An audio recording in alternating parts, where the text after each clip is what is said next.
Rose, a gente tem feito uma cobertura extensa, uma cobertura detalhada em relação ao decreto do governo federal, em que reduz o IPI em todo o país, consequentemente ferindo a competitividade da Zona Franca de Manaus. A gente já falou muito sobre isso, já trouxe várias repercussões, inclusive a gente já noticiou aqui em manchete o governador Wilson Lima falando sobre uma conquista, segundo ele, após uma reunião com o presidente Bolsonaro e com o ministro da Economia, Paulo Guedes, de que ficou alinhado que os produtos da Zona Franca de Manaus eles não teriam a redução do IPI, para manter a competitividade da Zona Franca intacta. Já falamos bastante sobre isso e vamos continuar falando. Inclusive, nós temos um convidado especial já conectado conosco para tratar desse assunto também, não é, Rose? Que é o senador Omar Aziz, que está na ponta da linha. Eu vou logo saudá-lo aqui, depois a Rose também faz as honras da entrevista. Muito bom dia, senador Omar Aziz. Obrigado pela gentileza de nos atender. Bom dia, Rafael. Bom dia aos ouvintes da Band News Difusora. Bom dia, Rosiane. E é um prazer sempre falar com vocês e explanar o nosso pensamento sobre o que está se passando, como é que está posto para a população de Manaus e do estado do Amazonas, e tratar de um assunto tão delicado para todos nós, que é a Zona Franca de Manaus. Muito bem. Rosiane Carvalho, você assina esta coluna, faça as honras, por favor. Obrigada, Rafael. Senador Omar Aziz, obrigada pela disponibilidade de atender a coluna de política da Band News Difusora. A gente queria que o senhor, em função de tudo que está acompanhando deste assunto, inclusive as questões técnicas e como aquele decreto 9.979, de 25 de fevereiro, feria de forma muito violenta as vantagens competitivas da Zona Franca de Manaus, o que significa e quais os termos do que foi prometido pelo presidente da República, anunciado ontem naquela reunião com o governador Wilson Lima e outras pessoas, mas o que significa quando ele fala que não haverá uma retificação para que não atinja indústrias que tenham PPB. E aí a informação que se tem é que isso não significa que futuras indústrias que tivessem interesse de se instalar na Zona Franca também tenham o mesmo tipo de benefício. O senhor pode explicar os termos dessa promessa? Bem, vamos explanar por ponto os posicionamentos das últimas 2 semanas, desde quando foi editado o decreto, daqueles que defendem cegamente qualquer atitude tomada pelo presidente Bolsonaro e o que aconteceu ontem. É muito fácil você pegar alguém que está tentando te ludibriar, tentando te enganar, mentindo para você. Quando foi editado o decreto, na semana passada, segunda-feira de carnaval, o prefeito Davi Almeida pediu uma reunião com a bancada, todos fomos lá para lá, tinha lá entidades de classe, tanto da parte patronal como da parte dos trabalhadores, estava ali a OAB, várias entidades, né? O presidente da Câmara, o presidente da Assembleia, o deputado Roberto Cidade, estávamos lá todos nós. Veja bem, na segunda-feira, e lá nós decidimos fazer uma carta ao presidente em que a gente pedia que os produtos que têm PPB não entrassem na lista desse decreto, que não fosse reduzido o IPI, porque nós perderíamos competitividade. Ponto. À noite, o presidente, numa entrevista a uma rádio, a uma emissora de televisão e rádio, ele me agride, me ofende, dizendo que eu estava tentando enganar a população, que não prejudicava em nada, que eu estava tentando desgastá-lo. Ora, vamos lá. Primeiro ponto, se eu estava tentando desgastá-lo e ele estava certo, por que ele está recuando agora? Então, ele lá atrás, ele já não fala, ele falta com a verdade. Quem estava tentando e está tentando ainda, mesmo assim, a gente tem que estar muito atento, prejudicar a Zona Franca, tem nome e sobrenome. E aqueles que o seguem cegamente, eu digo aqueles que não têm opinião própria, aqueles que não entendem tecnicamente da questão, que querem dar pitaco, falar e defender por defender. Também foram às redes sociais dizer que não prejudicava, que tinha que ter alternativa econômica, aquele discurso vazio, sem discutir tecnicamente. Bom, Primeiro ponto, o que nós estávamos falando há 2 semanas é real, prejudica e prejudica muito os trabalhadores da Zona Franca de Manaus, a economia do Estado, que depende. Manaus é uma cidade em que você tem pouco ou quase nenhum turismo. Manaus não tem minério, Manaus não tem petróleo, Manaus não tem gás, Manaus não tem absolutamente nada a não ser a Zona Franca de Manaus. E você não vai transformar Manaus numa cidade ativamente econômica, tirando a Zona Franca, do dia para a noite e sem perspectiva nenhuma. Você tem mais de 2 milhões de pessoas morando em Manaus, que todos os setores de trabalho, seja hoteleiro, seja de serviços, seja de comércio, depende exclusivamente do potencial que tem o polo industrial de Manaus. Esse é o ponto, Rosiane e Rafael. Então, o presidente, se ele estava correto, como ele disse que eu estava querendo desgastá-lo, que era o meu papel me desgastar, me disse que eu era um senador medíocre. Eu sou tão medíocre, ô presidente, porque que a minha opinião, que foi dada 2 semanas atrás, que já tinha sido conversado com o ministro Paulo Guedes, para que não fosse incluídos os produtos da Zona Franca, você ontem volta atrás. E numa mesa sentada, estava lá o governador e outras pessoas, e ele, juntamente, decidiu uma coisa que nós já vínhamos conversando. Ótimo, recuou.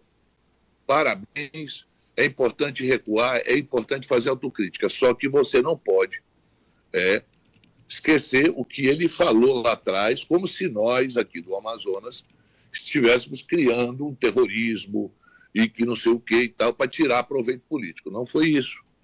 Então, esse é o primeiro ponto. Segundo ponto, quando você fala sobre os PPPs instalados, existe uma lei anterior a esse decreto, em que tem prazos para você analisar os PPPs. Ele não pode ficar lá na coisa. Por exemplo, aqui, nós temos sobre energia solar, sobre jet ski, sobre moto aquática, sobre não sei o quê. Tem vários PPPs que estão sendo discutidos, que creio eu que com o tempo nós podemos também avançar nisso. Mas o importante agora é que vai ser reeditado um decreto. Só que isso traz consequências, Rosiane e Rafael. Consequências de insegurança jurídica. As pessoas que vêm se instalar ficam o seguinte: olha, o governo pode reduzir, não vai reduzir, pode dar, não pode dar. A pior coisa é viver uma relação insegura. Seja uma relação comercial, seja uma relação pessoal, seja uma relação de amizade, seja no trabalho, em qualquer lugar que você fica com insegurança, você não produz, você tem medo. E isso atemoriza quem quer investir aqui na Zona Franca, esse comportamento, até insano às vezes, do ministro e do presidente em querer achar que vai reduzir a inflação, reduzindo apenas o IPI. O que eu volto a repetir, o que nós produzimos na Zona Franca não são gêneros de primeira necessidade. Dificilmente entra na contabilidade da inflação. Televisão, celular, aparelhos eletroeletrônicos. Então, em relação à linha branca, essa redução sempre foi dada. Foi dada para 4 rodas, que nós não produzimos aqui, geladeira, fogão, que nós não produzimos. Linha branca, geralmente, a única linha branca, se eu não estiver equivocado, que a gente produz aqui é ar-condicionado, mas isso nós temos garantias que dificilmente a gente perde esse segmento, mantendo o decreto em cima daquilo que foi feito PPB. Senador, perfeita a sua explanação em relação aos reais perigos e ainda que se volte atrás, o dano é feito à Zona Franca de Manaus em função de toda a condição de uma série de coisas que especialistas também já explicaram aqui no conteúdo da Band News, que a Band News está levando ao ar em relação à cobertura sobre essa grave crise que se instalou. Você há de concordar, Rosiane? Você há de concordar, e os ouvintes, que insegurança em qualquer setor é ruim, não é verdade? O segurança, você está trabalhando, aí fica lá olha, vão demitir gente, olha, vai sair a metade, não sei o quê. Então, essa insegurança que se cria no mercado em relação a você instalar aqui, porque quando você vem para cá, você tem que fazer investimentos. Você chega aqui, você investe milhões. E esses milhões não são retirados do dia para a noite de investimento. Então, essa insegurança é muito grande. É tipo você querer comprar uma casa à beira do rio, sabendo que o rio alaga. E toda a chuva que tem, você fica numa insegurança. Será que minha casa vai alagar? Será que eu vou perder todas as minhas coisas? É mais ou menos isso. Então, veja bem, o que eu quero colocar claramente é que não me venham aqueles que concordaram com a assinatura desse decreto lá atrás, não me venham aqui cantar de galo. Porque o que nós pedimos lá atrás, inclusive, eu fui atacado por alguns seguidores fanáticos do presidente, porque estava defendendo o emprego e o trabalho das pessoas na cidade de Manaus, eles com discurso dizendo que não prejudicava. Se não prejudicava, a pergunta fica aqui. Se não prejudica, por que volta atrás? Perfeito. Senador, mais uma informação, se o senhor tivesse detalhe técnico sobre o que foi prometido, para frente não existe essa possibilidade, mas na sua opinião, como é um decreto, é possível que mais na frente, tirando a Zona Franca da UTI, possa ter um outro decreto que reverta essa fonte vedada de que novas indústrias se instalem com o mesmo benefício. Quando são similares, isso é direito garantido, tá certo? Se chegar aqui uma empresa de televisão, o PPB que serve para LG, para Samsung e outras empresas, serve para qualquer uma delas. A mesma coisa no polo de informática, eletroeletrônica, tá certo? Isso aí não tem como você proibir.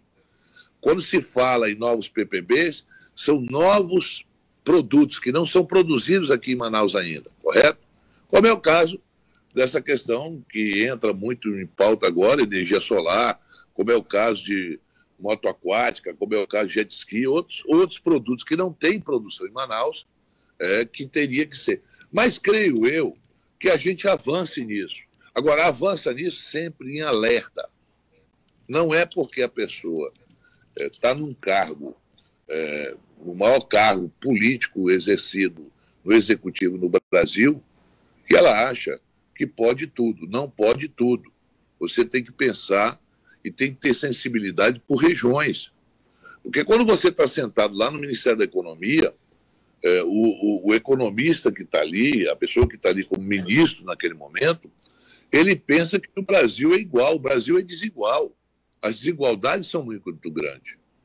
São enormes as desigualdades. A propósito dessa sua fala, senador, tem uma pergunta que um ouvinte nosso, o seu Raimundo Onetti, mandou para o senhor, tem a ver com o que o senhor está falando. Vamos ouvir, Rafael, a pergunta do Raimundo Onetti? Sim. Vamos colocar aqui agora, então, a pergunta do Raimundo Onetti. Vários ouvintes acompanhando aqui a gente, senador, e fazendo perguntas, e uma delas é essa. Bom dia, Rose. Gostaria de uma pergunta ao senador Omar Aziz, se possível. O polo petroquímico de Camaçari, há 42 anos, goza dos mesmos incentivos da Zona Franca de Manaus. E até hoje não se houve uma movimentação contra este polo na Bahia, apesar de não ser o mesmo tipo de indústria. No entanto, as isenções são iguais. Por que a perseguição à Zona Franca de Manaus a todo o governo que inicia? Senador, essa pergunta é do ouvinte Raimundo Onetti. Eu lhe peço a gentileza de se puder ser breve, né, para a gente responder, que é para a gente seguir aqui também o restante do noticiário, por favor. Vamos voltar à época da Constituição. Na Constituição se fez uma nova reforma tributária no Brasil. Alguns produtos que...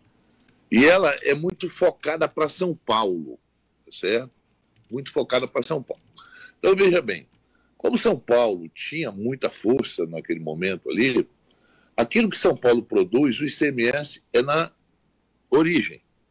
Aquilo que São Paulo não produz, o ICMS é no destino. Então, a indústria de São Paulo, tudo que eles produzem lá, eles recolhem o ICMS em São Paulo mesmo. Energia, que não tem... O São Paulo não produz energia, porque São Paulo não tem gás, não tem petróleo, não tem energia, não tem... Né? Ele tem que importar isso, aí ele recebe o ICMS no destino. Então, veja bem, o que é Camaçari? Camaçari é o seguinte, tudo que eles produzem, né, que o ICMS é no destino. Por isso que as vantagens que eles têm para a produção ali, nesse polo petroquímico, o ICMS fica o royalty em Camaçari, mas o ICMS que é cobrado é geralmente no destino. E quem é o maior comprador disso? Chama de Estado de São Paulo. Então, aquilo... E nós temos aí um inimigo histórico nessa questão, né? Você sabe disso. É um inimigo histórico, que é o PSDB. Sempre foi inimigo da Zona Franca. Não adianta querer posar de bom moço. Sempre tivemos problemas com o PSDB em relação à Zona Franca. Foram os maiores algozes nossos. Começou com o Fernando Henrique Cardoso, na época que um cidadão do Amazonas era líder dele. Então, eles sempre foram algozes da Zona Franca de Manaus. Porque há anos o PSDB ele controla o governo de São Paulo. São Paulo nós sempre produzimos para São Paulo, e São Paulo produz muito para a gente. Mas eles não admitem que a gente possa ter um polo industrial aqui, como se eles não tivessem sido beneficiados ao longo do tempo, ao longo da história do Brasil, com os maiores investimentos, com maiores empréstimos, com todas as benesses que um Estado como São Paulo teve para se tornar essa potência. Ninguém se torna uma potência sem a colaboração de muitos. E isso aconteceu. E quando eu falo nessas desigualdades sociais, é muito diferente você produzir no Amazonas, no Amapá, no Acre, no Pará, do que produzir ali no centro, sul e sudeste. Então, essas vantagens comparativas em relação a ter uma república brasileira, nós somos uma república, tá? Nós não somos estados independentes. Quando a gente não é estado independente, a gente depende do governo central, e esse governo central, aí vocês viram, com uma canetada, ele pode mudar a vida de muitas pessoas, de milhões de pessoas, como quase conseguiu, e eu espero que esse decreto seja reeditado e a gente sempre fique atento a isso. Então, nós sabemos quem são os nossos adversários, sabemos quem são os nossos inimigos, e essa questão é muito clara para todos nós. Senador Omar Aziz, muito obrigado por nos atender aqui na coluna de política. Obrigado por falar conosco na Band News Difusora FM. Um bom dia. Bom dia a todos vocês, bom dia, Rosiane, bom dia aos ouvintes da Band News e muito obrigado à técnica, a todos vocês em me receber tão bem.